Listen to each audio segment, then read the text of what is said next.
আমাদের প্রস্তুতি আমাদের শক্তি অনুযায়ী আমরা সামনের দিকে এগোচ্ছি এবং সেইভাবেই নির্বাচনটা হবে ইনশাআল্লাহ।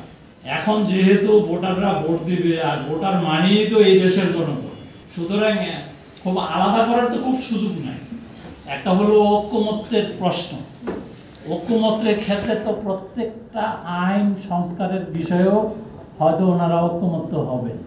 তো ঐক্যমত্যে পৌঁছার পরে আমাদের যে প্রস্তুতিটা, সেই প্রস্তুতির জন্য সময় লাগে। এখন ধরেন যদি আমি কালকে ঐক্যমত্যের রেজাল্টটা পেয়ে যাই, তাহলে এক ধরনের স্প্যান অফ টাইম আমি পাচ্ছি। আর যদি এটা বিলম্বিত হয় তাহলে আবার একটু কমে আসবে।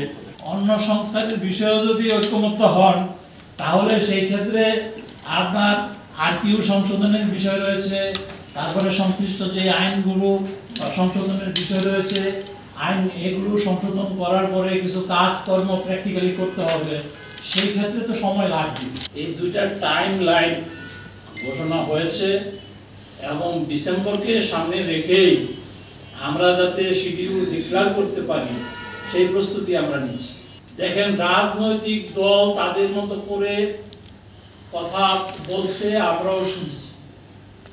নির্বাচন কমিশন বাস্তবতার প্রেক্ষিতে নিরপেক্ষভাবে এবং তার প্রস্তুতি নেওয়া সাপেক্ষে আমরা ডিসেম্বরের নির্বাচন করার জন্য যে যৌক্তিক সময়টা আগে রাখতে হবে সেই সময়ে আমরা এই শিডিউলটা ডিক্লেয়ার করবো ইনশাআল্লাহ। প্রথমে বলেছি যে নির্বাচন কমিশন স্বাধীন, নির্বাচন কমিশন কারোর কথায়, কারোর ইনফ্লুয়েন্সে, কারোর সুবিধা অসুবিধা বিবেচনায় নেবে না।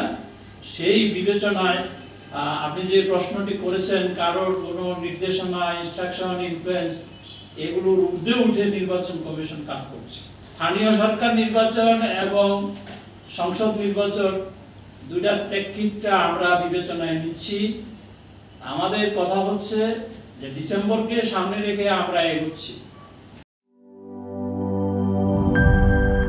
একনল হ্যান্ড ওয়াশ 100% প্যারাবেন ফ্রি, তাই নিরাপদ হাতের জন্য আস্থা রাখুন একনলে।